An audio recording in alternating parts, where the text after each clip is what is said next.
we were just saying, Rohit, that they, obviously we're trying to reboot a little bit the network, and obviously just trying to get people more involved. So hopefully, if we need to sort of have a follow-up meeting just to catch people that aren't arriving today, we'll do that, and then we can sort of the next one, September, really sort of push on in terms of the stuff we want to discuss, I think. I like the agenda contents over there for the discussion, and looking forward for that. Good. That's good. Yeah. That's it. Should we stop now? That's a positive. No, actually, so I was taking some self-reflection as well, not from the professional end, also from the corporate end as well in my work. I think it's much needed now, outside in perspective, rather than inside out. I think we, in this HSE function, we spend a lot of time from inside out, how people think about us. But I think it's a time now to see how our function been perceived by others. So is there a value proposition behind it? Okay. And that will definitely bring a lot of ideas of simplification as well, and also engagement with the different stakeholders. So it's a natural buy-in from the many of the cross-functional stakeholders. It's important. I'll talk about that because we're doing a similar exercise actually soon here where I am, and we're doing that in terms of asking people what they need, but also communicating what actually we do and what we can't do, because sometimes you can get sort of caught in a bit of a cycle. Everyone expects you to be doing something, and actually that's not actually your job, but also they've got to input into it if they want something out of it as well. So okay, should we crack on, Julie, and record it, and then we can share that with people? Yeah, it's already recording, and we've got Lauren. I'm pretty sure it's recording. Yeah, brilliant. Okay, so brilliant, guys. Thanks for being on. Sadiq has just joined the network, Rohit, so we'll do some introductions, etc. So we're really glad that he's on, and I know the email, etc. And although the date was in the calendar for a bit, the email went out just to explain that. But we're hopefully going to have that similar sort of agenda each time. We're obviously tweak it to suit what people want to get out of the meeting. But glad you're on today. So this is my first time sharing, so bear with me. But I'm sure we'll get on quite fine. So okay. So Lauren's just joined us as well, Trevor. I'm not sure if you can see. Just to let you know. Yet. Hi, Trevor. Hi, everyone. Hi, Lauren. How are you? Yeah, good. Thank you. How are you? How are you? Not too bad. I can't see you, but maybe it's just the setup on my Zoom. If you click on participants on the bottom left-hand side, they'll come up to the right of your presentation. You should be able to see who's there then. Oh, yeah. I don't have my camera on at the moment. I'm on my phone. I've just joined from another meeting really quickly, so I'll try and transfer over so you can see my face a bit later on. That's all right. We're glad you're on. We literally just started off, so perfect timing. Awesome. Thank you very much. Nice to see everyone. Yeah, good to see everyone. So yeah, just a little bit of a welcome to the network, and then we're going to go, the what and why. Just a reminder in terms of what the network is. We'll do some reintroductions and some inductions for Sadiq joining the network. And then really I wanted to sort of stress that it's your network, our network. So it's up to us to decide what we want to discuss. I think there's some bits in terms of a little bit of what Rohit started as well, in terms of any issues or problems or challenges that people are having, and whether we want to share some knowledge or get some help from someone else, or just want some opinions. But also maybe some things you've been thinking about, reflecting on, some things that are coming up in your workplace that might affect other people on the network. So I think that's really important that we get some time to discuss. And I think that's the core of what the network needs to be. There's some AOB that we're to go through. There's a little bit that we're going to keep up to date in terms of the slide deck, in terms of what's on for the WRSM, so people are aware of what's coming up. And then we're going to talk about that commitment that we've all given in terms of signing up to the network and attending the meetings. And how we feel about that, and if people make sure they can commit to that. So, and I hope everyone that's on the call anyway will do that. And then we just talk about the date of the next meeting and make sure that works for everyone else. Has anyone got any questions before we go through? I always speak really quickly. It's my London Cockney accent, so if I do speak too quickly, please do say, or put your hand up or whatever, and just sort of we can sort of go back over some stuff. Okay.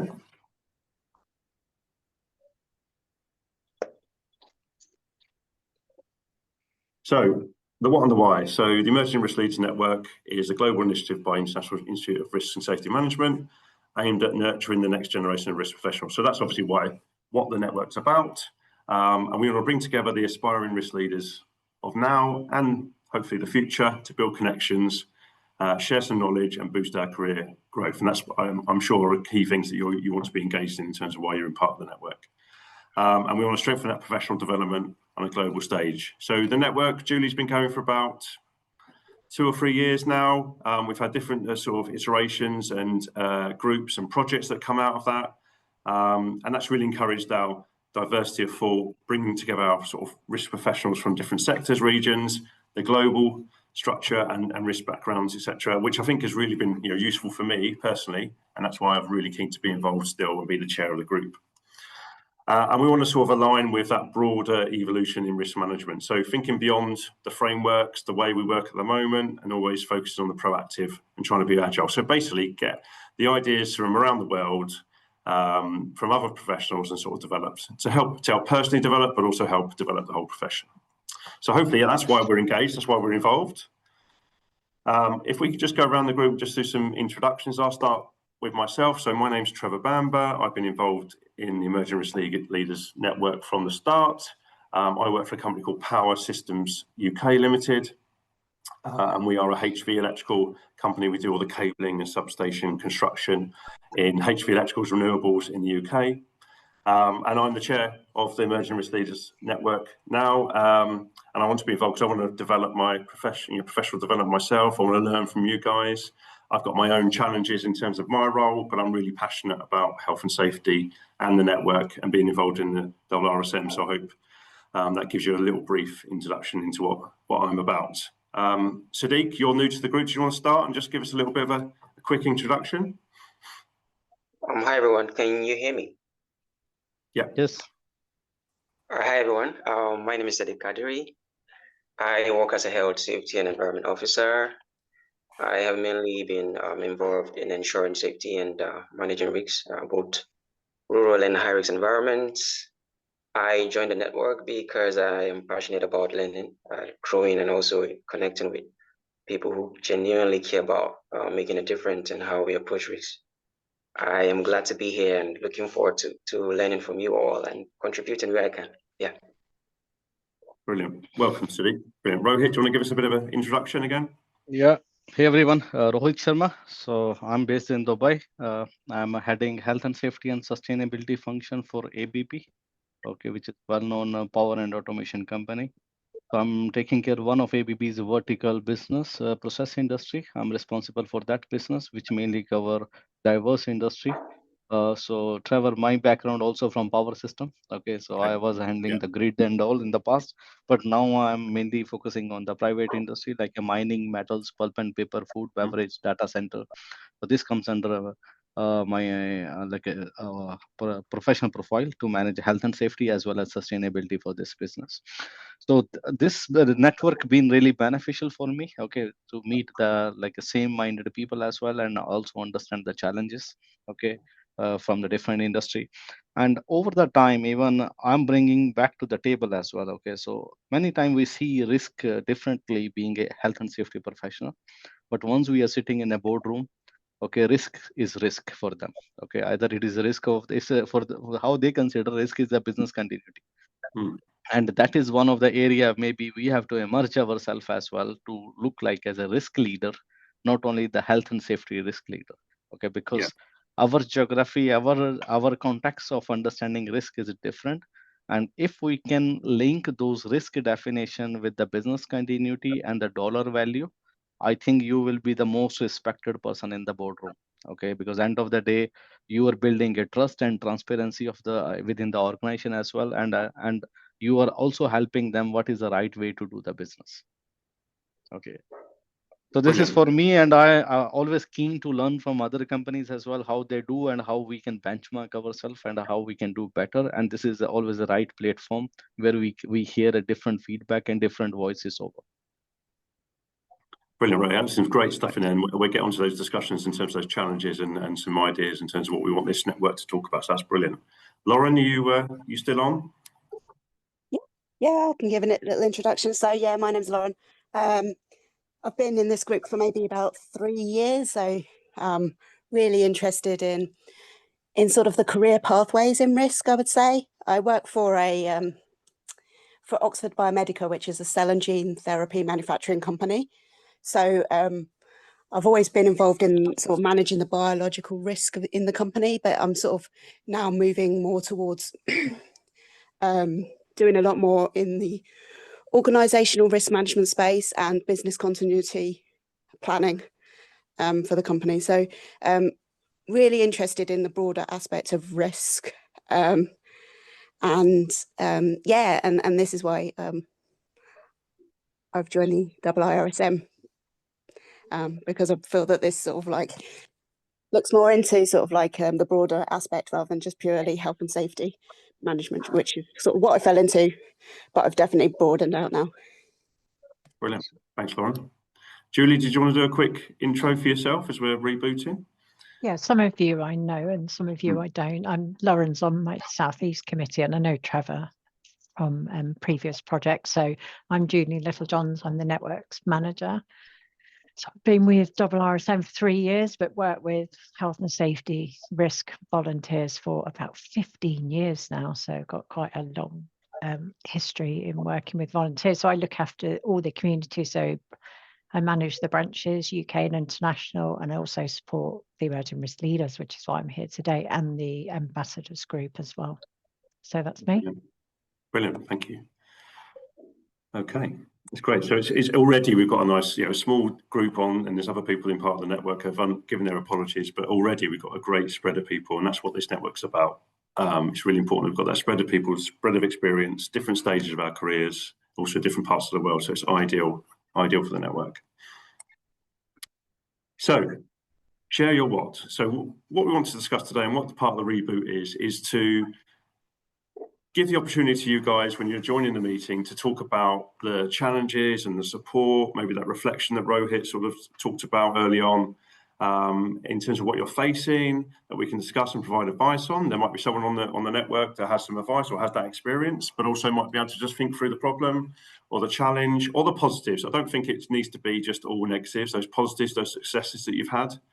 So it's important these network members share their experiences and their advice to the group, and that's you guys. So does anyone want to sort of start us off with some subjects? I know Rohit used to talked about being that corporate, that board level supporter or challenger or whatever you want to call it, but also sort of that person that is leading those discussions. But anyone got any challenges that they want to share? And the key thing about that is that there might be some common challenges that others encounter, some real life stuff. There's maybe some theoretical stuff that actually then it turned out to be not a problem, because we sometimes get very qualification based.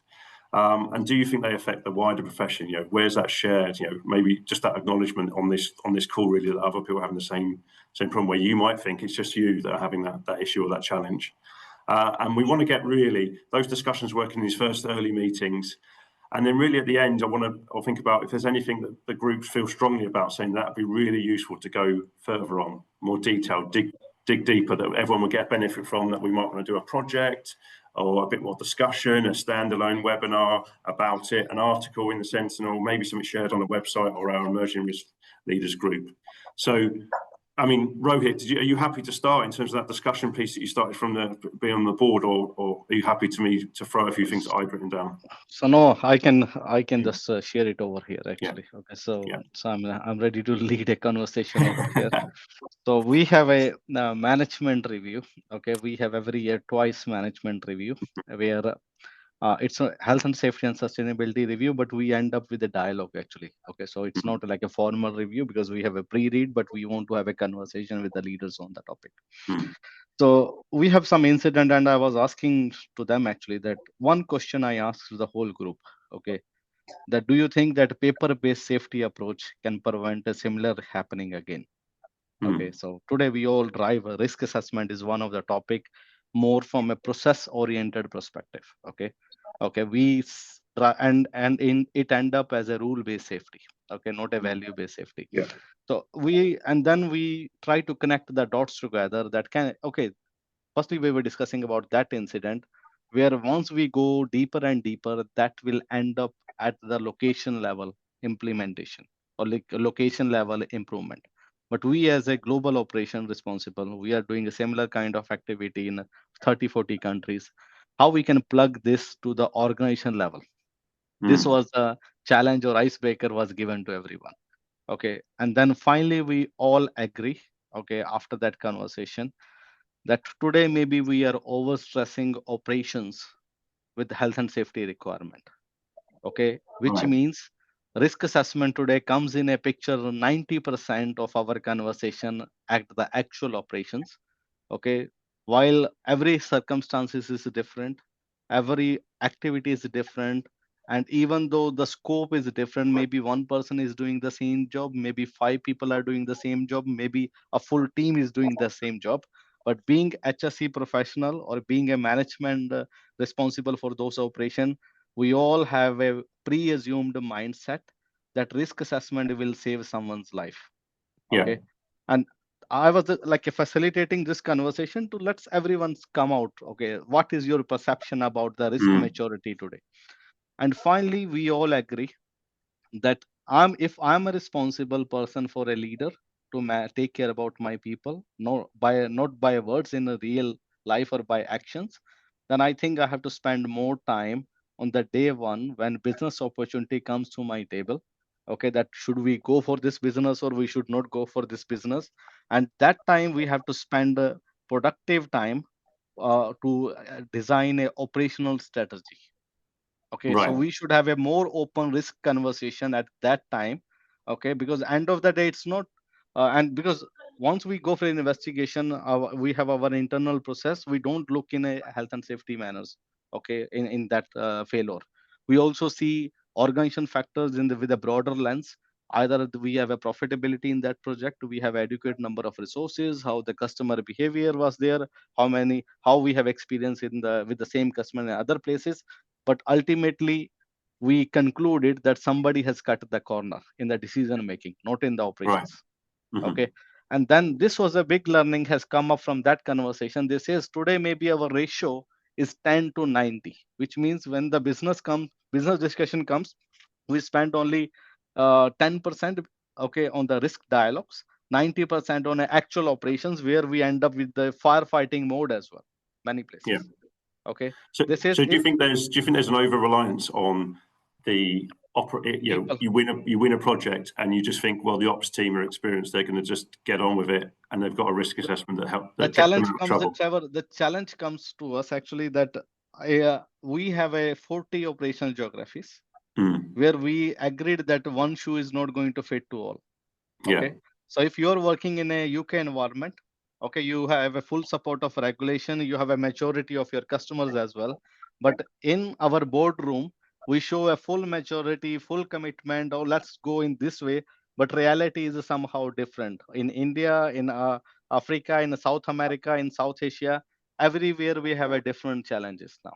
So And do you now, know? Sorry, Ray. Did you discuss why that's different? Is that just because legislation is not as strict, or the culture in those areas? I mean, we're asked Sadiq. multiple factors. Yeah. This one, Mm. multiple factors. If we see external factors, factors is a regulatory control. Okay, that is more stronger on a paper, but not on a actual operations.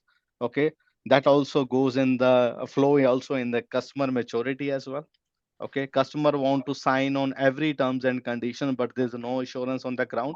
And in our nature of business, and I think you also come from a power system background, when you are in your neighboring contractor or even your customer is not that mature, that also impact you, because our both incident happen because of the customer operations. Right. Okay. Okay. Okay, in those kind of environment. So the question was there to the management team that day one we were aware about this risk, that it may happen. Everybody says yes. Then why we haven't plugged those in our operational strategy? And either we are fooling ourselves as well, which means if we have a 5 people from our main contractor as the ABB and 95 people from a contractor, those 5 people can manage 95 people who are not mature up to that level. Yeah. Okay. Yeah. So this conversation should happen on the day one, not on the site mobilization stage when we are starting the operation. But end of the day, whatever world-class project manager or a site manager or health and safety manager you will bring to the site, those 5 people can't manage 95 people working in the kilometers of the radius of the project. Mm. Okay. Yeah. So did And- you, in and- your discussions, did you think about, did people sort of wake up to that? Did they make some assumptions before and that changed their mindset? Did you come up with a plan? everybody says that we are making assumptions for the decision, right? And Mm. as part of the hope principle, we are integrating 4Ds now in our management dialogue. And then I was pitching them, guys, if we put like a 4D in your conversation, in a daily conversation, okay, either you will be having a different outcome from those conversations, which they realize, yes. Today, we only ask the close question. Have you contacted HSE? The answer they are getting, yes. We receive a HSE plan, and then we do a tick in a box in a mindset. We move to the financials in those conversations. But if you will ask a little bit open question to explore being a management representative in those pre-sales decision making, I think you will be going a little bit deeper and deeper, and we will be having a more risk governance rather than relying on people's capacity and relying on the assumption from the previous experience. Yeah, I think basically it's, yeah, from my point of view, we're asked Sadiq in terms of his experience on it in a minute, but I think everyone, I think sometimes you can be viewed, the CQ team, which I'm in, or the health and safety team, you're viewed as the ones that have to ask those questions. But what you want is everyone to be asking the risk question, don't you? And like you said earlier, risk isn't just about health and safety, it's financial risk, project risk. And really, we shouldn't talk about health. It should just be talking about risk, shouldn't we? We should just be talking about, and having enough discussion, enough time to discuss it. I mean, we have a lot of kickoff meetings and setup meetings. We use Hazard sometimes and HazOp. But sometimes they get lost a little bit as being standalone moments and not incorporated in everything, do they? Sadiq, in terms of your experience, do you think there's do you find that where you work, the operations team is heavily reliant on paperwork, and maybe the management team think it's okay? I think this is also a challenge I also wanted to bring up before he said the same thing. It's also something that has been on my mind, like to bring up to the meeting. I've had challenge consistently faced as a safety officer, most importantly in the construction settings here in Nigeria. And then the gap is between the written safety policies and then what actually happens on site. Now, sometimes it's due to the pressure to meet deadlines, and other times lack of proper training, or even resistance from contractors who just see safety as slowing down the process. Yeah, it's something that has really been on my mind, to come up to the meeting and then to ask for opinions, like how were you guys able to close that gap, especially when budget constraints or cultural attitude gets in the way. Like, what worked for you in getting the site teams to take safety more seriously in practice, not just on paper? I just want to buttress on what he said, because I am also faced with a challenge that's somewhat like his. Yeah, I think it's really difficult, because we talk about, go on your NEBOSH or whatever route you take, and they talk about getting leadership buy-in and talking about that. But in reality, I suppose, Rohit, does it happen? Does it happen properly? And are they understanding? Are they just looking around the room saying, when's the HSE guy going to speak, as opposed to they're taking the lead? And it's not just health and safety, like you say, it's risk. Are they thinking about risk as a whole? I mean, Lauren, obviously you're in a slightly different environment in terms of work environment. What do you the guys on the ground, the guys doing some of the lab work, I suppose, do they buy into it, or is it very strict procedures they just follow and it works? It's a bit of a mixed culture in our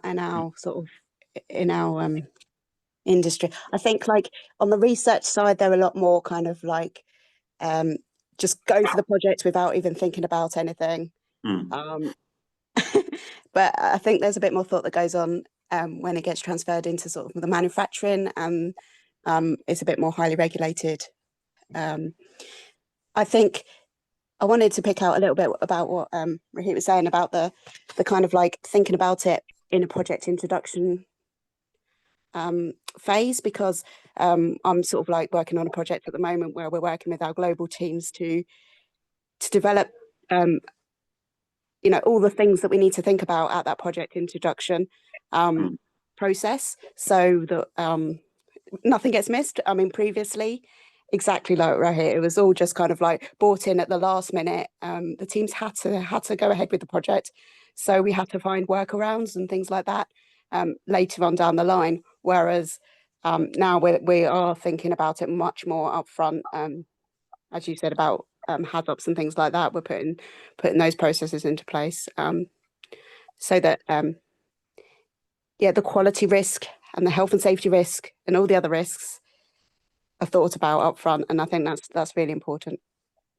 I mean, I was obviously working in a project-based company contractor, and I think it always surprises me when you go to a meeting or a pre-meeting and there's stuff that you bring up and you think, well, we've not learned from our lessons. And you think about the plan, do, check, act process in terms of quality management. You should be learning from your previous job, shouldn't you? You should be learning that lessons learned and reintegrating. And I think sometimes, and I get to what Rohit was talking about in terms of winning a project. I mean, we have a lot of tenders, we go out, we win projects. And I think sometimes, like you said, Lauren, you see the project too late, or you get that risk question is too late. You've got people that are in those positions in terms of sales and business development and tendering and estimating, but maybe they don't see it, or they should see it in the same way, but they don't bring in those lessons learned at the same, at the right time. I have discussions. We've got a lot of really intelligent, super people that love doing electrical engineering, but they heavily rely on some of the other support systems to maybe check them. And you should be comfortable to do that. That's part of the job, but it'd almost be easier if everyone had the same, not the same competency, but the same outset on risk. Yeah, absolutely. And trying to determine the risk appetite for the company as a whole, because currently we have a mismatch of risk appetites across all our different departments, and it makes it really hard to kind of then come up with a sort of a standard approach when all that is different. What you're willing to do. Whatever sector you're in, I think there's some common things that if you just have we talk about in project management, just start planning early, plan early and think about it and have enough time. But as a project-based business, sometimes, I've worked for lots of contractors, and it's very much your site managers joining on day one, and they've been just finished the job the day before, and they're starting on the ground and they're hitting the ground running, and it's like just the way we do it.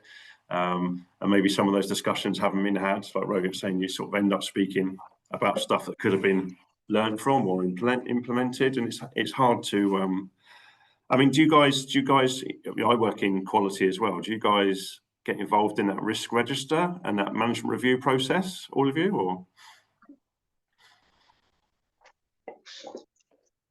do you go to management reviews, or have you got an ISO system you work within, or is it just purely the site works you look at?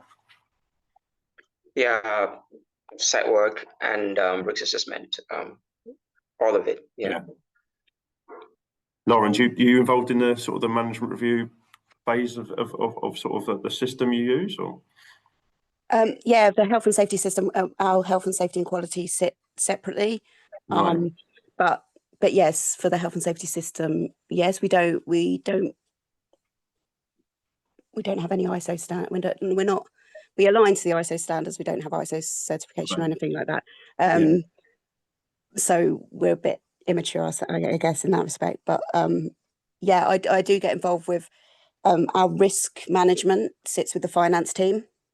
So I do get involved with the risk management as part of the business continuity kind of risk management aspect that I'm involved with now as well. So I kind of as well, I've been doing a lot of secondments to the different risk areas, because I feel like I'm just trying to understand their take on risk as well. Because obviously we just all manage risk, don't we? All the different areas, I guess. Quality, HR. It's a risk management kind of function, isn't it? And I think that's what Rohit was saying earlier. He was saying that's where we've got to get to more in terms of how that's discussed in terms of just risk, not health and safety risk, not environmental risk. It's just risk at that top level, and it filters down. Julie, you've got your hand up. Yes, I just wanted to alert you to the fact that Mohit's arrived from India, And also there's some comments in the chat, so you might want to open up the chat and Oh, just change your view to show non-video participants, then you'll be able to see everyone. Oh, okay, cool. There were such good conversations going on. I didn't want to interrupt, but I realised you hadn't spotted Mohit had joined us. Yeah, how do I adjust Yeah, that? good afternoon. Hi, Mohit is- Mohit. If Hi, you have a look Mohit. at view at the top, Trevor, Yeah, click on view, and then you should have an option to show non-video participants. right. So I've got video settings. So this is at the top. Yeah, I'm at the top. You've got a view. If you click on that view button next to the recording, Oh, sorry. Yeah, go on. and then if you scroll down, you should see a option to show non-video participants. Oh, I haven't got a view setting. Am I? Can you see my screen? Yeah. Am I being silly? Maybe take your presentation down and then everyone will appear, but I don't know whether that will work. Can you see everybody now? No. Okay, so click on view again. Yeah. Do you have an option to show non-video Non-video participants? There you go. Perfect. There you go. There you go. I'll be quiet now and let you get We're on. slick now, aren't we? We're very slick. Yeah, we are. That's what And this if you network's open a- the chat up as well, that'll open. Yeah, this is what the at the- network's at the about, side. being slick. There you go. I'll stop gassing now and let you get on with it. It's really interesting discussions. So. No, it's good. It's good. Let's just get back in here. So hopefully I'm not going to muck all this up now in terms of that. Okay. Can everyone see my screen still? No. Oh, no, I've lost everyone now. This is someone that doesn't use Zoom very often. Just press the share button Yeah. and then that's it. You've got it. Perfect. Great stuff. Apologies, guys. Okay, so we've done. Hello, Mohit. Do you want to just introduce yourself? We've done some introductions. Do you want to introduce yourself to everyone? Yeah, sure. Quick introduction. Good afternoon, everyone from Qatar. Currently, I'm in Qatar. So I was based in India, and then from past 2 years, I have moved to on-site. I'm currently working with Technip Energies. It's in oil and gas. We are EPC and I'm management contractor as well. And currently we are into oil and gas LNG sector. Same as you all, I have interfaces with client, my subcontractors, and different vendors involved. So yeah, we are building the LNG refinery in Qatar for Qatar Energy. And yeah, it's a good journey, I would say. And what you are talking about risk and not considering only focusing on health and safety, but as a overall risk on different parameter, whether it is financial or reputational risk, so on. So yeah, that's it about me in a nutshell introduction. Brilliant. Thanks, Mohit. That's brilliant. Yeah, so we've been talking about in terms of that risk, how risk, the timing that risk is discussed, the type of risk that's discussed. And Rohit was on the call. He's going to join us back in again shortly once he's finished a short call. I'm back. About how that. Trevor, I'm back. Oh, I'm brilliant. back. Okay. Yeah, so brilliant. So we were just talking about how we get those discussions at the board level and getting everyone thinking about risk and not just health and safety risk, different levels of risk. So I think that's a really good discussion in terms of what we can talk about maybe in this group a bit more. I mean, I'm involved in the management review process and the quality process. I find it very difficult to get involved in all of that. In my old company, we were much more mature. This company were less mature, and obviously a slightly bigger company though. But it's amazing that they're less mature in terms of how we develop that, the risk register, and changing how the system is used to identify those different types of risks, not just that health and safety risk, because we've got the three ISO, or the main three ISO standards. So I think a future discussion, another meeting, Rohit, in terms of how you've maybe changed the board's thinking about risk might be something that we want to explore, because I'm sure that everyone on the call would be involved in that at some point in their career in terms of discussing with risk. Is that something you want to have a little think about, reflect on some of your successes for the next meeting? I'm just conscious of other people bringing stuff in for this first meeting. No, I'm happy to share some of the experience as well. And that is also some kind of the proposal I would be putting to this group as well, to interview one of the CFO or interview one of the business head and publish maybe in IRSM magazine as well. Also those kind of the boot. Okay, because today's I will say that today risk is getting bigger and bigger for our businesses. Okay, whatever the best in class processes you will put in a place, due to this geopolitical situation, security risk, reputation risk are going on. End of the day, you have to change your strategy due to those reasons. And if I'm sitting in a room with my business leader as well, they are always worried about business continuity and on time delivery. Okay, that's the first thing. They want to be closer to the people. And then if we talk about care, okay, care is not only the for our people from health and safety perspective.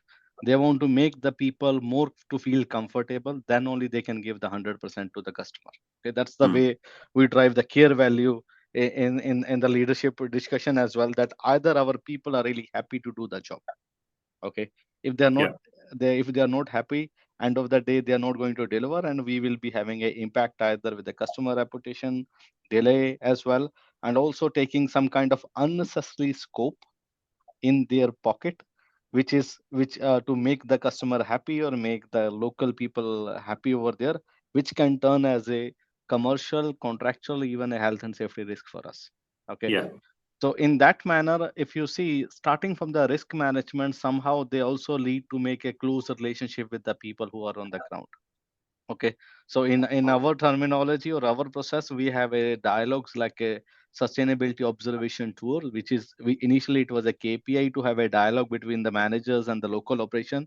Now we started to plug those conversation little bit beyond the risk management or safety focused conversation. In the past, it was more safety focused conversation where people only talk about, do you have a permit in place? Okay, do you have a risk assessment in place? Now we are shifting that conversation to the 4D approach now. Okay, we want to engage the people to understand, are they comfortable to do the job? Okay, do you feel any trigger? Do you feel any kind of complication, including to implement the HSE processes on the site? Do you have any challenge from the neighboring audience around you, like a customer, okay, or the contractor? Either they are on the same page.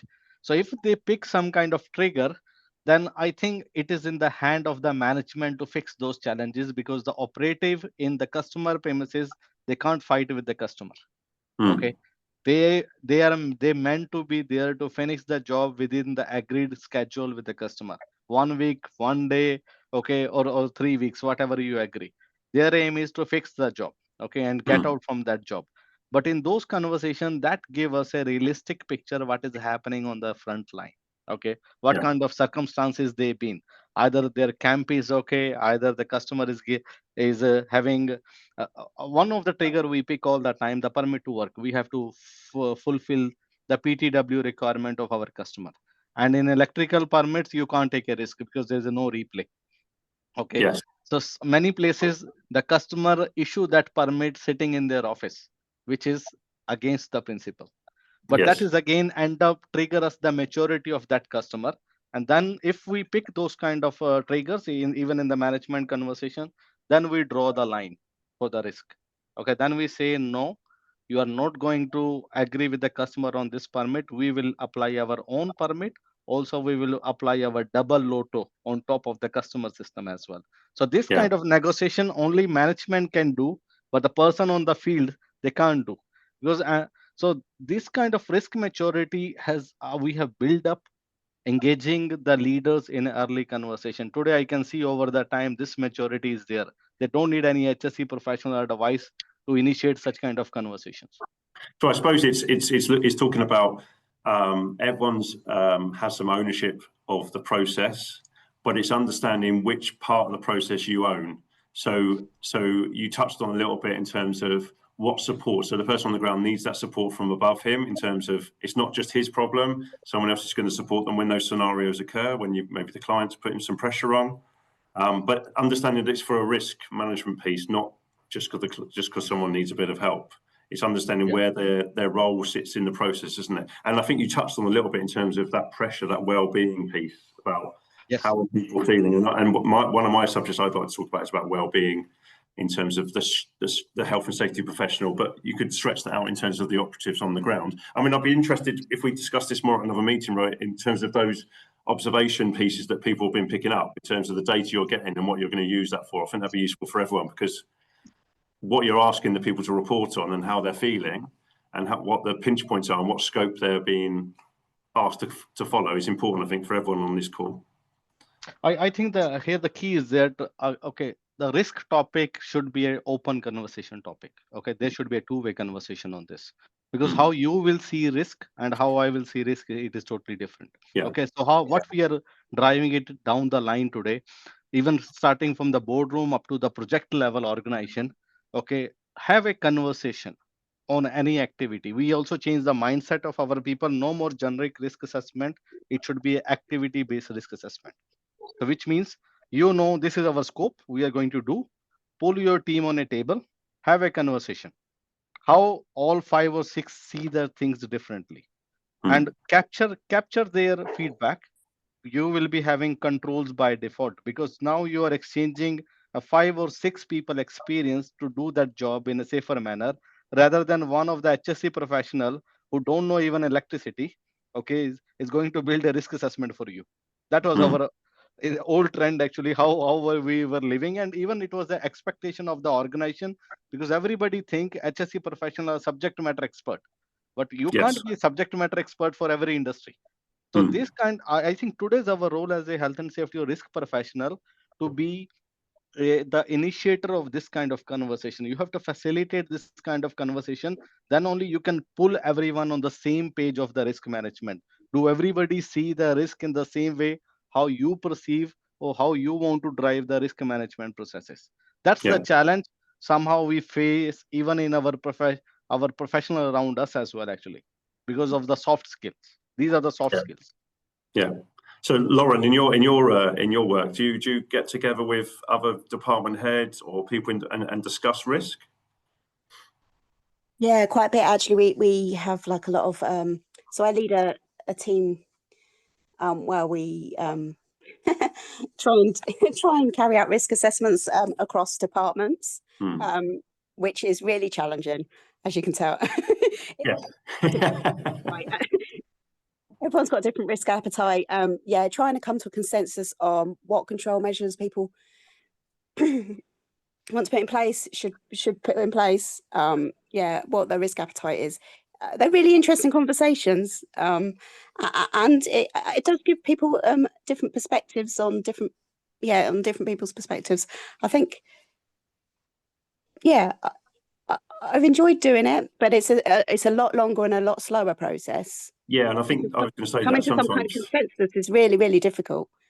I think getting people together, and I touched on a little bit, especially in a construction type based company, it's difficult. People are, you look at how risk assessment we've done. We've all done risk assessment courses, and they say you get everyone who's involved in the task around the table and get involved in it, and that's difficult sometimes, isn't it? Sometimes it is difficult to do that. So it's about getting the right people around the table, isn't it? And also having that review process about people having the opportunity to question that risk assessment and those controls and bring their best practice to the table, isn't it? I mean, some companies, I'm sure, Rohit, you large projects, you get that early engagement, don't you? You can get people around the table and involved in it. I mean, sometimes we do small projects and it's very much not generic, but it's very much a standard task that we're doing all the time. And sometimes you don't have those steps where people are around the table reviewing it. It almost becomes, not generic, but a standard operation that sometimes can miss change management. So Trevor, what you mentioned, this is the life cycle of the risk management. Okay, so the first discussion started at the early stage, then this has to pass it on to the next level. As you mentioned, the practical challenge on the side, you can't pull everyone on a table. Okay, but on the other side, the team who is doing a project scheduling, okay, who know this activity is going to come up in a 3 weeks look ahead program, actually. So they should be passing out not only the scope of activity, equally to the risk involved in that activity to down the line. Okay, so once we will be able to build it from the boardroom risk up to the frontline operational risk, actually, once this is a streamlined process, I think we should be proud of that we build up a maturity down the line. So I think, Rohit, from this network's point of view, I mean, I don't know if everyone agrees, but I think that'd be really good to hear from you next meeting maybe just 10, 15 minutes about how you've adopted that or are adopting that. Is that something you can sort of bring to the next meeting? And so I'm just conscious we want to go through everyone who's got maybe some challenges as we're rebooting, but is that something you'd want to share in terms of how it might not be even finished? You might be looking at the process of how you're getting people involved. Is that something you'd want to bring to the next meeting? I can bring it, that one. Brilliant. I will be happy. I'm interested. I would love to learn, from the next meeting. Like, in the construction site where you have contractors, they keep changing every now and then. Is it possible to have everyone, involved in your risk assessment? That's really, really, really difficult in the construction settings. But then I would love to. Probably something we should explore maybe in terms, especially with the people on the call, with like how and I know how we try and do it, and it'd be a really good discussion. But to hear from a starting point, Rohit, that'd be really good, I think. And it sounds like Sadiq will get some good stuff out of that. Lauren, was there any, we talked about challenges. You've got to see the slide on there. Challenges that you'd want to sort of maybe discuss. Maybe some positives, some stuff you've sort of tried and it's worked. You want to share that in terms of what you're doing at the moment? I don't know really, because I'm like I say, I'm currently sort of like spending a lot more time on the business continuity piece, which is a completely new area to me. It's almost like a different language sometimes. But so yeah, I guess trying to sort of lead on that is challenging at the moment because it is new. Well, maybe there's something we can, I know Rohit's mentioned business continuity about what his companies do, what other people are doing. Maybe that's something we can sort of hang out there as a bit of a discussion point. I know I'm getting more involved in it. Yeah, and it seems to be quite there's so many events happening around the globe, isn't there? And currently, there's a lot of events to learn from, but are we really learning from them?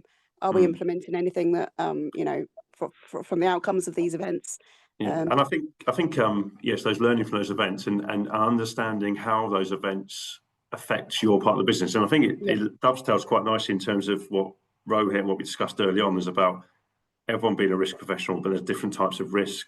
And I was going to suggest that I share something. So early on in the Emerging Risk Leaders Network, we reviewed basically one of the projects I was involved in is what the risk professional looks like in 2030. And I did a podcast piece, but the early piece of that project was who are the risk professionals? And we literally described, and I'll share the slides over here as part of the pack, who are the risk professionals. And I think it really dovetails on those two things in terms of what affects a business in terms of risk. It's not just health and safety. It's what affects, it's economic risk, it's subcontractor supply chain risk, it's, environmental risk. All of those things have got to be considered at that top level. And that might then draw, business continuity might draw out, have we covered all those eventualities? Yeah. So I agree about it. Was one of my questions. It was going to be one of my questions because I know we worked on this project quite a lot. We were going to do career mapping and what the health and safety professional should look like, and that was going to be one of my sort of like challenges, I suppose. Like, what is the role of the health and safety professional now? Because we're involved in so many different areas of risk. Sustainability is massive. It's almost like a full-time job of its own. We're looking at a lot more, I would say, risks that kind of like across the organisation. So you've got, like we were talking about the environment, well-being, quality, all the different things that we could, that sometimes get added to our titles. And I think that links with what Rohit was saying. You're expected to be. I've been in those meetings, and I'm sure everyone has on this call. You get someone turns to you and say, "Well, you're the person who should be the expert. You're the person who should know the answer." And actually, sometimes do we feel like, "Oh no, we should be the expert"? And there's a bit of pressure there, isn't there? There's a little bit of expectation that maybe comes from pressure on yourself, pressure from the MD, for example. Whether is that something we want to sort of identify or sort of acknowledge that is the challenges from a risk professional going forward? What things could you encounter, and maybe that's maybe some specialism pieces we can just explore a little bit more. Because the way I see it, and it's just my way of seeing it, is that when I first got into it, it was you're doing safety, but as you say, Lauren, lots more things have come in. You think about a pandemic, the well-being piece now, the environmental sustainability, scope 1 and 2 and 3 for carbon, it always seems to come to the department, doesn't it? The SHIKI or the health and safety department as a first choice. Because we're so good at managing risk, and that is it. And I think I see those sort of functions disappearing as separate entities and kind of like being, well, they should be sort of amalgamated into the business anyway. But I see us becoming, as we've all mentioned actually on this call, to be honest, Lauren, we should be risk managers. Yeah. Lauren, maybe we have given an open access to everyone to reach out to us. Okay, so that's the issue. We've been perceived as a one-stop shop for every risk matter. Okay? Exactly. So this is one of the reason actually. For example, Trevor, you are mentioning about health and well-being, and this is always a debatable topic. Okay, among us. Okay, in the boardroom, who should lead it? Who should lead it? Okay, everybody says health and safety, or it is your function. Then we ask, why not HR? HR, they says, oh, we don't have a competence on this. Okay, then we said, why not comms? Comms, we communication and marketing, internal communication, you have a role to play. And finally, we took a step back. Three of us, when we were bouncing the ball to each other, then we took a step back. We said, okay, it's a people's topic, and people is productivity. Okay, and people is like a asset. Whatever HR says differently, we say people differently. How we can make this topic more closer to the leaders actually, because they are managing people every day. Okay, so you can set up whatever the world-class health and well-being program. Till the time this topic is not been plugged in every day's conversation, as an employee, if I don't feel my boss care about me, okay, this is a company value. If I don't feel my boss is caring about me, or he's giving me guidance, coaching, or also taking ready to listen my concerns as well, okay, things are not going to change. And then I think we took this conversation to the different level afterwards. We said, okay, let's three of us lobby and put this as a risk in front of the management team as a risk language. We use this risk language, and then finally this has come up a different outcome which we never expected. We were running some kind of program which was a management owned program, not by a function owned program afterwards. Okay, so because this is even as a leadership, people follow you, so your subordinate follow your leadership behavior. Do we intervene when we see something wrong as a manager? Okay, do we openly having a conversation on a health and well-being topic? Do we build a trust among our employees that they can come to you? I'm struggling, I'm suffering, because it's not a mental health. It's a health and well-being is not only simply a mental health. If you don't have a people in your team to manage and cope up with the customer expectation, you are understaffed. That is a bigger concern for an organization rather than the mental health issue actually. So I can say that over 2-3 years, when we invested in this conversation to make this topic a little bit open, and management is really considering this as a risk topic for business continuity, we have changed our approach to implement the measures now. So today we have been asked everyone, okay, to set up even out of office. Even culturally, some people were asked to work 6 days, even they have a 5 days week in some of the countries. They have a 6 day. Today, management want to know which country is that and which manager is that actually. Okay. Yeah. We found some understaffed organization as well, overstressed with the resourcing. Even we found our HR was taking 90 days period to bring a replacement, 90 to 120 days to bring a replacement to you. Okay. If you have a white collar staff, okay, that's manageable. If it is a field service engineer and the manager is waiting for 120 days to get a replacement, it's mean we are not going to serve the customer. So the concept of the risk management for health and well-being is also matters. If we will be helping them every time, oh, I will run another mental health program, actually, that is not going to serve the organization. And sometime I will say that we are fooling the organization.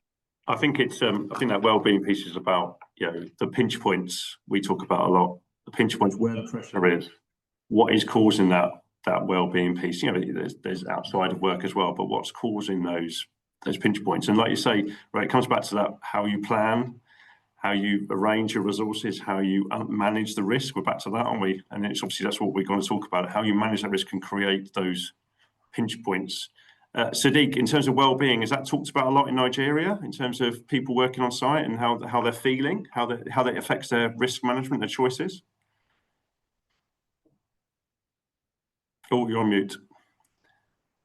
I would say it's not pretty much incorporated, but then I would say it's an important aspect, health and safety management system. When I resumed my position here at Noreta Constructions, it was part of the things I had to introduce, because I discovered that the employees, they had things to say as regards the safety on site, and they couldn't at the time. So I had to, encourage, peer-to-peer communication, encourage, open feedback without fear, and then make sure, that there was active listening rather than just enforcing. People management. Most importantly, I had to incorporate that into my duty, and it played out fine. I was able to, get the mind, of the artisans and their complaints, and I was able to relate that with the management and let them understand that this is what they want as regards how they worked, the hours at which they worked, the way, at which they were being paid at the time, and all of that. And at the end of the day, it paid out. So it's promoted. Brilliant. Mohit, in terms of well-being, where you are in Qatar, is that high on the risk management thing for you? Yeah, I worked in India and right now in Qatar, so like I have a good comparison. So, and what Mr. Rohit also earlierly said, like it depends on the country wise and client or your partners. So, like in Technip Energies, I'm there. In India, same thing, but the standard was not up to the mark. Like the reason being, first of all, the client also in India, you'll not get that level of contractor or subcontractors who will perform that work. And second factor is the money, like the whole project, the costing factor also involved. And in currently, like I'm working with Qatar Energy project and same in Technip Energies. So here we have like different high level of standards. We have dedicated a welfare team, like they only look after this welfare activity, and they have dedicated like weekly meeting, monthly meetings, only focusing on welfare, and in which the subcontractors are there. We have subcontractors that are all international level. So, like for example, currently like heat stress is going on, heat season is going on in Gulf. So for this, we are especially like we have a dedicated program, heat stress, and cooling cabin, cooling shelter, and like ORS drinks, multiple, like lots of things are there in line. And everyday meeting, like before starting the work, they need to decide like after certain temperature they cannot perform the work, and in confined space after certain temperature they cannot perform the work. So yeah, uh, there are lots of factors depending on the costing as well and the partner you have associated with, so it varies. But right now, yeah, where I'm working is the standard is a little bit high, and it's been followed up like rigorously by the management as well, so it's quite good here. Okay, that's good. I mean, the well-being piece is important. I mean, I wrote down here the well-being piece for everyone, but also what about the well-being piece for SHIKU professionals or health and safety professionals? And a little bit touched on, Lauren, in terms of what we did in that project, in terms of what does the professional look like in 2030. We've talked to Rohit saying that well-being comes onto our pitch. We said lots of things being, that obviously builds its own pressure for us as professionals, doesn't it? Do you think, Lauren, that's important to think about and talk about maybe in the future? Yeah, and what our role really is with that wellbeing piece, because like Rohit says, even in our company, more is more is being put on the line managers, the people managers, because they're the ones that manage the people. They're the ones that are building the culture in their teams, and I guess a lot of, in a legal sense, I guess a lot of sort of responsibility sits with them, but it does mean that a lot gets dumped on their shoulders. So then, if they're managing the well-being and that in their teams, which is fine, what then is kind of our role? Yeah. As health and safety professionals, is it then to do more of the kind of check of the Plan, Do, Check, Act thing, do more of the auditing, that kind of thing.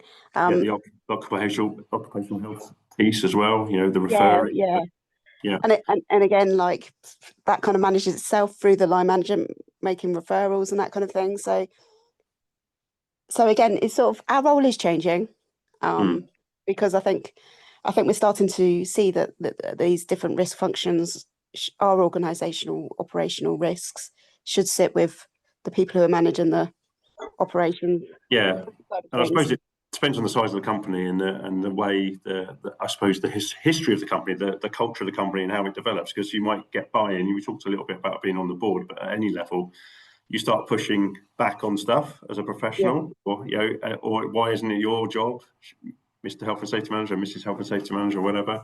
It can create a friction, kind of, between departments where you should be working together as a whole, isn't it? It's about identifying the problem and finding a plan. And we're going through a bit of a sort of a change. We're still going through the change. I mean, we've been going through it for a long time. Yeah. But you know, we used to do a hell of a lot. We used to be the ones doing the safety work rather than sort of overseeing and advising. And a lot of people still see us as the ones who should do their work for them, coordinate things, coordinate the emergency procedures, coordinate the first aid, and we're working really tirelessly to sort of push back on a lot of that, and a lot of the my time spent at the moment sort of pushing back on some of these things that shouldn't really sit with us. Because how do you? I mean, I'm interested. That's one of my things I was going to bring up, and I'm conscious it's not just me bringing things up, but how do you do that? Because we have that issue now where it was just me and my team. We're now 4, but there's still that, you know, just because you've got health and safety or SHIKI at the front of your title, everyone expects you to be doing it instead of the supporting piece. Maybe that's something we can touch on about if you've got experience of doing that, or working, not working, challenges that other people, especially, you know, Sadiq, being an officer, might want to sort of say, look, you know, I'm not a doer. Some of the role is doing, but I've also got to sort of encourage people to that. Is that something you might want to sort of feed back to the group, Lauren? Yeah, I can do. I mean, I've worked at companies where we're going through, worked at like many companies where we've gone through rapid changes, restructuring, all of that kind of thing. And the role of the health and safety team has changed. And trying to get that sort of like change, sort of the message across, I would say, to the company that our role has changed. I've done that in a few of the companies I've worked at in the past. In fact, I always seem to land up in that kind of role.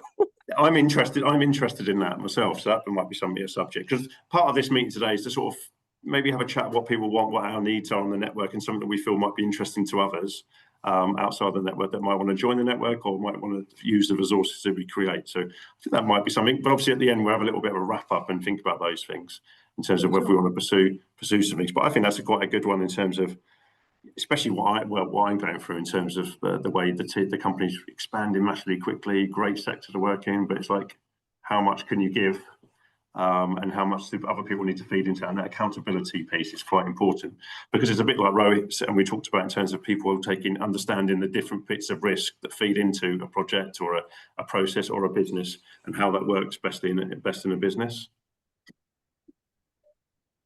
Sadiq, was there anything else you wanted to bring in terms? I know you're sort of quite keen to listen to, you know, Rohit, sort of how he's sort of done some of the things he's doing at the moment. Anything in particular you wanted to bring? Any challenges or any positives that you've found from what you're doing?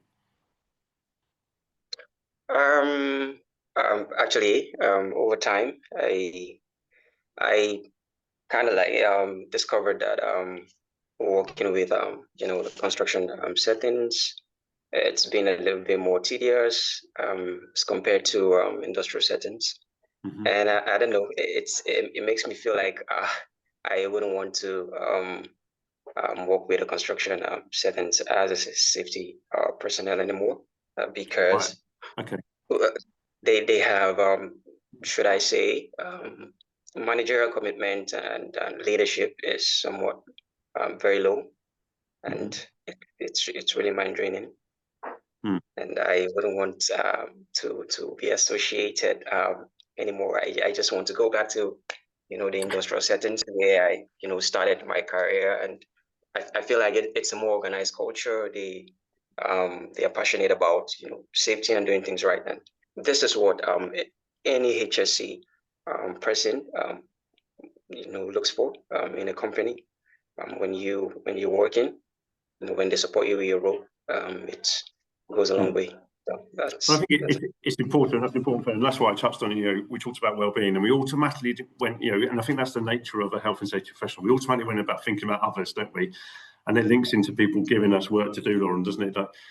It's very hard for us, and I find it hard to say no when you're trying to negotiate. You're given an extra job, or it ultimately falls onto the risk professional team or the health and safety team to do it. And understanding that it is difficult sometimes for us to make those choices, and that well-being piece, I think maybe something we can explore going forward as well. I'm just throwing ideas out there in terms of imposter syndrome, well-being for SHIKU professionals. Who looks after us? Who do we? And I think this network's really useful for that as well, in terms of how we talk about, because it is quite pressure's on sometimes, isn't it? And if you're not enjoying it, or you're not getting that buy-in, like you said, Sadiq, you want those people to understand. And I think discussions already today, I think, show the little bits that maybe you can bring forward or take in and try. And it's hard to try sometimes, isn't it? Because you don't want to get something wrong. We're perfectionists, aren't we, in some ways? But try those things or try those ideas. I think this network will be useful for yourself, especially, I think. Yeah. Mohit, is there anything in particular you've got challenges or positives in terms of where you're working at the moment, or anything you want to share that's worked really well? Yeah, in terms of challenges, definitely in our industry, there is a time deadline in the projects we are involved. Always, we need to hand over our projects in certain period of time, and lots of stakeholders are involved. So maybe one factor we can see on the part of time or deadline, due to which the risk or the other factors are being compromised. And beside other aspects like time we didn't talk about, so this is one of the the problem I have faced in the site practically in regards to the time. And in terms of best practices, yes, which we talk about risk assessment around the table. So I would just like to pitch in my current where I'm working in the project. So SME, subject matter experts, they lead the risk assessment session, and we as a CIS person, we facilitate the session, and in terms of safety related really. But the SMEs, they are step by step, they are going through it, they are preparing the risk assessment, and then we are reviewing it as a group. So this is one of the good practices. It's been implemented from the inception of the project, whereas in India, it was completely opposite. Right. There it was focused on safety personnel. You need to do it, whether he's not from the electrical background or mechanical or piping. So in this project, this is one of the good practices I have seen. That's it. Further we'll discuss lots of interesting topics are there, and how we can impose or how we can bring the changes in the coming session we can decide on. And Mohit, if you went back to India after this project, what would you adopt from your learnings from Qatar? Is there anything you would change when you go back, or do you think the culture needs to develop more? Would it be easy to adopt the stuff you do in Qatar back into India? That's a really interesting question, I would say. Again, one person cannot change, but definitely bit by bit, and the buy-in of management buy-in, that would be very much important, because without management walking the talk, it cannot be done. But also you need to gain the trust also of the people. It's always not the disciplinary thing. We need to gain the trust, so that they can be open and they can come to us to share the their findings and what further can be improved. So I really got quite good experience, and definitely if I get opportunity go back as a leader, if I want to, and I work on different aspects so that culture can be changed. So I think it's important to, we're learning all the time, aren't we? And we're trying things that don't always work. And it's difficult sometimes with confidence and getting knockbacks and things like that. Obviously, Sadiq's quite new into his career in terms of what we're doing. But I think there's some learnings that we can all share, especially that we talked about in terms of the thing that Rohit might share with us, and Lauren in terms of that sort of make people understand it's part of their role and changing some of those expectations in terms of what the health and safety team can do. Has anyone got any comments, any suggestions, anything that's come to mind in our discussions? Yeah, I can add actually. Okay, based Hmm. upon Lauren's feedback and what Mohit has brought it. Okay, so between when you was asking about India versus Qatar working actually. Hmm. So today, I think diversity is one of the aspect which I learned in my role over the time. Okay, diversity. So because many places there is a cultural barrier as well. Once you will try to bring a top-down approach in health and safety, that doesn't work every time till the time you get a acknowledgement from bottom up. Okay, that have you understand what you are meant to do. And their cultural barriers are there. For example, today in South America, so when I deal with the South America, culture is quite mature over there, okay, on health and safety, but they are shy to speak because they think we are not good in English. Okay. So if any British manager is going to talk to them, maybe they even can't understand, and but end of the day, they will not even open up, which is the like a loose or like a lost opportunity to pick a best practices from them. And this was in my case as well. When I started to deal with them, initially they were quite shy, they were not open up, they feel that we can't speak in a public form in the English. So slowly to get their confidence, it took time. And today I can say they are the one of the best region who having one like a best in class health and well-being strategy been implemented because of the law over there. They have a lot of best practices are there, but it never come to the table before because they were quite shy, okay, to bring this back. On the other side, in Asia, we have a challenge. So once you will ask them, okay, a close question, oh, have you implemented this? Okay, or do you have the risk assessment in place? Have you considered these aspects in your task planning? You are going to get answer yes, okay, every time. So it sits on a paper, it sits as a tick in a box exercise, but there we have to go a little bit more on the validation part. Okay, there we have to go for more assurance bit is more in those countries. Similarly, Trevor, one of the challenge for me is your neighbor country, Sweden. Okay, so that's the country where I can say that there is a over reliance is happening in a social culture over there, which means if customer has asked you to fulfill some requirement, you are not going to ask any question to the customer. Okay, Right. you respect the customer a lot. Similarly, you hire a subcontractor over there, you also will assume because that contractor is is working with the same customer over last 20, they would have been knowing this requirement over the time. So follow up and assurance bit is missing in that culture. All the Norwegian countries, I have the similar challenge. So Okay, do you think it's people just accept and they don't accept it. the environment's not created to question? Questions, and they says, and the reason is for that. Even we did some kind of deep dive assessment in that on the culture. We have spoken to many leaders as well who comes from that background. They says these countries are quite advanced in technology, okay, or they may be a pioneer in the technology, and they think that if somebody is working in this sector, they will be knowing over the time. But the dynamics has been changed over the time. Earlier, you have more Norwegian, more Swedes who are working in the value chain. Today, you have a migrant labor over there. Okay, in those supply company or subcontractor company, but the rules or the processes or procedures been written in the older time. Okay, so this is one of the learning I have just gained over the time with my experience during good time or bad time as well. Okay, good time means Yeah. during the management review, bad time when we were doing some incident review. Diversity is the biggest factor today.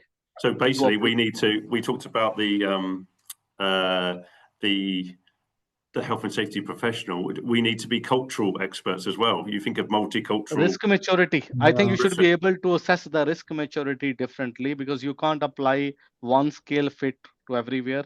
So, for Exactly. example, today what will work in UK because you have a quite strong ecosystem around you. Okay, you have not to do a micromanagement. But in South Asia, we have to do micromanagement. In South America, we have to go for more engagement. Okay, and then in the Norwegian area, we have to go with more acknowledgement. Okay, so which means you have to smartly engage them in a dialogue to understand and assess that they understood the expectation. That coaching piece almost. Yes. It's Yeah. a soft skill for the professional. It's a Yeah. soft skill, but end of the day, it's not about your risk management processes. It's about your audience as well. Yeah. Exactly. True. Yeah. Agree. Cultural differences, right? Yeah. Lauren? Yeah, it's sort of partially related, but unrelated. So it's another question that came and popped into my head. It's a bit random, but I was thinking about KPIs and how we measure our success as a health and safety professional, and I guess that will be different for different for the differences, different ways you want to achieve stuff, I guess, in the different cultures. But Yeah, I suppose. yeah, I'm Yeah, just really interested in what other people have as their like key performance indicators and their measures of success, because I know that a lot of sort of immature companies that I've worked for have relied on the sort of like lagging stuff, really sort of rubbish. Yeah. Maybe over promoting the leading KPI as well. Sometimes the KPI doesn't reflect the real situation on the ground. Yeah. Exactly. Yes. So that's a really good thing to bring in, because obviously we talked about the differences in culture, and I'm sure the KPI question is brilliant, Lauren, because it'll work. Different KPIs or different ways of sort of measuring that success will work in different cultures. And actually, you know, we work in a multicultural world, don't we? You know, what works? You could be working in a team that's made with different sort of nationalities. That actually, what makes them tick could be very different when you're talking to them, couldn't you? And we're back to that. We're right back to that, Rohit, speaking to the different people and different characters in that boardroom, aren't they? What makes them tick? How do you talk to them? How do you coach them? Someone might be very much defensive, maybe someone might be really open to those discussions. It's all connected, isn't it? But that KPI question, Lauren, is really, really good to hear from other people in the group, isn't it? In terms of what they do, because you always want to keep reviewing those and how you can make things work best. So I think that's a great subject to talk about. I'm just conscious of time, and there's a few bits in terms of people. Has anyone else got anything they want to discuss? What me and Julie will do, we'll collect these up in terms of some subjects that we might want to pursue a little bit more in terms of the next. Has anyone got any strong feelings about something they might want to do a bit more on in terms of? I think, you know, the well-being piece is really important. The KPIs, I like that, Lauren, in terms of what people do. I think revisiting that risk professional piece, I think I'd be keen to revisit that in terms of what they look like in 2030. I think if we do that as a group, that'd be quite nice in terms of how that looks, in terms of bringing in all the different types of risk, which I think we can look as we're really busy, what we get involved in, but also opportunities for risk professionals to work in different areas and sectors. And also when we looked at that project early on, is that someone in a different profession might want to be involved in a risk in health and safety or a risk profession. You know, their skills transfer over quite nicely, I think, if they recognise that it's just risk we're talking about. So I think there's some big subjects there that we can really draw on and might, you know, get some good sharings, I think, don't you think? Yeah, that makes sense. Yeah. Has anyone got anything else they want to add? Maybe something on the soft skill enhancement as well. Okay, so soft skill enhancement for our people, because the thing is that it's not about every time we should be taking decision with the emotions, because emotions naturally flow in our profession, because once you talk about people, you will become emotional, and that is putting you under pressure of overburdening as well, because you will become a one-stop shop, okay, where everybody reach out to you. So emotional intelligence and the soft skill is one of the area, I think, where we have to build this profession in the soft skill, and then they can also decide what sits in their plate, what they have to pass it on out of their plate as well.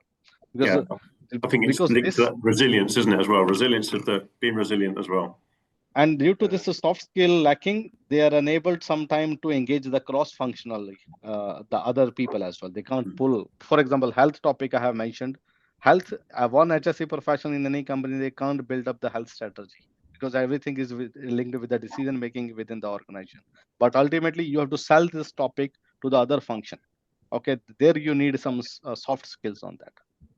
Yeah, and also it's not it's learning the way to sell, isn't it? Because not everyone's going to be as receptive as, you know, it's something that you're really passionate about, and I struggle with this. I'm really passionate about what I do, and I struggle sometimes when someone's not on the same page.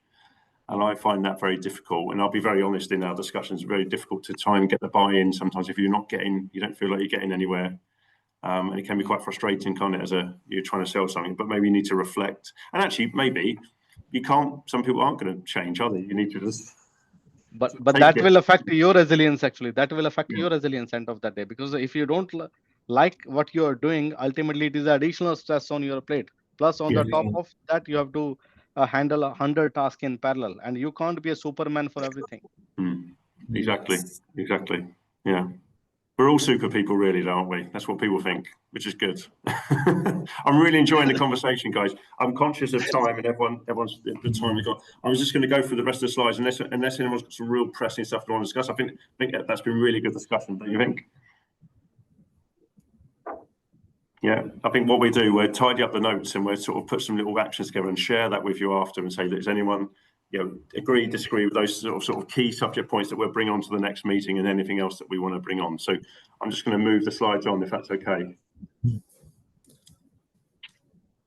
So AOB, we had some discussions in the planning of the reboot of the network, and we were going to set up a WhatsApp group with everyone. I'm in a couple of groups in terms of other institutions that I'm members of, and I find them really useful. The NEBOSH one's really useful in terms of sharing stuff, and I think that may be quite nice, a nice piece to have for all our network members. Now, please speak up if you think that's a bad idea and you don't want to share your number in terms of WhatsApp, but that might be quite nice to sort of share some more instant feedback, any ideas, or maybe some ideas that come up, or some challenges that come up that we can bring into the next couple of meetings. Any thoughts on that?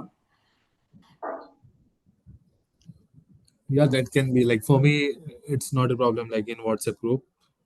Personal opinion is, it's fine for me.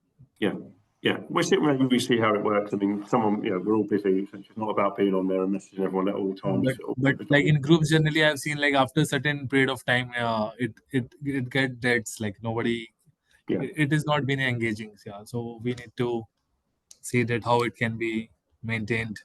Yeah. Well, maybe that's just an idea. Maybe feedback outside of that, if anyone will feel strongly about that. Where group up the information in terms of what we've just talked about and some of the actions. Obviously, I said to Rohit maybe to talk about what you're doing in terms of the board, getting those people to identify those, being those risk managers. We talked about, Lauren, we talked about revisiting that, what the risk professional looks like, and that business continuity, that piece in terms of both of you, Rohit, just putting that, and we'll put these in the notes from the meeting anyway. I think Mohit and Sadiq, you were quite keen to get in, to understand those things that we talked about and have further discussion on those and how people are actually implementing that sort of stuff. Is that right? Yeah. And then we talked a little bit about that well-being piece, who takes that, and that crosses over in terms of what does the health and safety professional or the risk professional do. And I think probably that's probably enough to really sort of have to think about. And the KPI piece, Lauren, in terms of what other people do across the world. Maybe everyone takes a little action to say, how do you measure those? And there'll be a lot of crossover, but how people measure success in terms of KPIs in different industries and across the world. I think that'd be useful to hear if there's anything that other people are doing that might be useful for others to know. Happy with that? Yeah, obviously some things might come up, and that's why I was sort of quite keen to the WhatsApp group, that someone might feel really strongly that they've got a challenge that they want to bring up in terms of AOB or anything we want to discuss that actually might then tick or fit in quite nicely. And I'm hoping, like I said in that other slide, that there might be some articles that come out of it.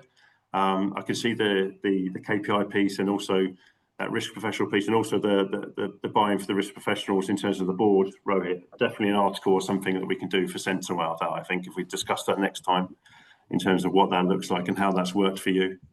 And the last bit on my slide here is in terms of any feedback on how today's gone, because it's my first time as chair in the meeting. Any feedback for me, or any feedback in terms of how it's gone or how you want to change it? I mean, it might not be, sometimes it's the worst question to ask, give me feedback now, or ask some questions, but anything you want to share afterwards. How do you think it's gone today in terms of how we want to run the meeting? Yeah, you didn't do too bad, Trevor, don't worry. It was. I need those positive feedback, Rohit. Don't ever be afraid to say well done. Praise indeed. I've really enjoyed the conversation. It's great to hear you guys discussing your challenges. So yeah, great job, Trevor. I think that's this what I feel is the best thing. I've got challenges that well-being's a big challenge for me at the moment. I've had to take some time out of work, resilience and stuff like that. So it's really interesting to sort of share some stuff. I'm going to be quite open in terms of what we're doing, but so all of those things we talked about is really important, I think, for us as professionals. And you guys are brilliant already with the input into it. So I think it's really good. I think we've got a good group. I think we can get some great stuff out of it. And I think we need to just be conscious we don't want to spread ourselves too thin and it gets a bit too project orientated. I think we just make sure we get on the same page and get something out of it ourselves. So, and be really honest and say, if we're not getting what we want out of it, sort of feed that back so we can really keep it on the right target and the right route. Every meeting we're going to share what's coming up in the RSM. It's been on today, isn't it? That sleeping well, working safely. Julie, I think it's been today, or it might be later today, is it? It's 12 o'clock. One thing I thought I'd mention as well, one of the UK branches did a business continuity webinar on Monday with all the ISO standards. So I'll probably send you the link to that. I've just uploaded it into YouTube. So I'm just in the process of putting it on the member resource hub. So if you are interested. I think that'd be brilliant. And I think that's it's really been good. mentioned today. Yeah, I think it's really good that you're there with us, because I think it's really important on this network. We're talking about a lot of subjects, but to understand sometimes we're busy, we're sort of blinkered in terms of what's going on. Some people have more time than others. Understand what's gone on from yourself that we can. Yeah, that's one of the branches. I have been here the whole time. I just don't like looking at myself for over an hour, so I tend to turn my camera off. No, it's really good because also I think it's important for people to know some of the subjects we're talking about. There's some resources we can draw, and it will help us drive the conversation, because I think sometimes we can go around in circles, and actually there's some great resources that we can draw on already. I put on in terms of maybe if we ever think about a subject for the Sentinel, Fiona would be really keen to hear from us in terms of what we want to do. I don't know what the deadlines are, but we'll feed that back in terms of what the deadlines are for those. I think we're working on the October issue. I'm not sure, but Fiona's on annual leave, so we can check with her when she's. But I think it'd be really important that we at least put stuff on our website page, Julie, in terms of our discussions, and also some of the stuff that maybe the group want to get involved on. Conscious of people's time, but hopefully we can work together and get something in place for that. So, and I'll just put in terms of if there's anything else going on, which Julie's mentioned, the business continuity is going to share. And then just a bit of a reminder, we are committing to be part of the network. We need to attend at least 50% of these online sessions to be part of that. It's really important that we are committed, and I know you guys are, if you're on the call. There will be times that we can't, so apologies. It's really nice to get some apologies if we can't attend a meeting. Just makes Julie's life and my life a little bit easier in terms of who we're waiting for at the start, etc. So just a reminder on that. Julie, you got your hand up. Yeah, sorry, I had a couple of other updates. So we've created an intranet page for the emerging risk leaders where you can see all the previous articles and details for the meetings coming up. I've put your permissions on, so you log in with your usual RSM login and you'll be able to view it. So I'll put all the recordings on there. And anything else you might want on their professional development webinar. So what I'll do is when we send out the minutes, I'll send you out the link to the homepage, which only you'll be able to see because I've applied permission. So thank you to Lauren and Trevor who trialed it for me to make sure it does work. If you have any trouble logging in, if you just speak to membership, they'll be able to sort it out for you.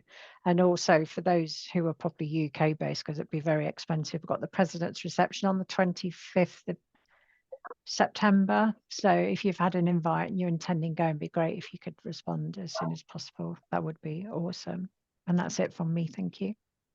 Okay, so just to wrap up, is a big thank you for you guys being involved in it. I've really enjoyed it. You put me at rest. I was a bit nervous. So 9th of September. Changing the time, aren't we? Yeah, change the time a little bit. Just that's my fault. I can't do something's come up in terms of something I'm involved in. So we're going to change it to the afternoon. So if you can reply to Julie in terms of timing wise, obviously we're talking about time difference, etc. If that doesn't work, then please feedback and we can juggle that around. I think it might be okay. Any suggestions or any comments in terms of the next meeting? Obviously, based on the minutes that we've had, suggest those if there's a particular burning subject or a positive thing you want to share. Really important we do that before so we can put that in the slides and so make sure we don't miss that. and obviously the LinkedIn page for the Mergers Risk Leaders look, and then the website intranet page in terms of what Julie just said there. Have a little look. We'll share the slides, Julie. We'll attach those to the minutes, I think. Yeah, we could do that. Yeah, not a problem. Yeah. So, and then there's a bit that I said about sharing that in the risk professional stuff that we did as a group project. Me and Lauren looked at before, so we'll share that as an attachment as well. And that's it from me. I mean, hopefully that's been enjoyable. I've enjoyed it.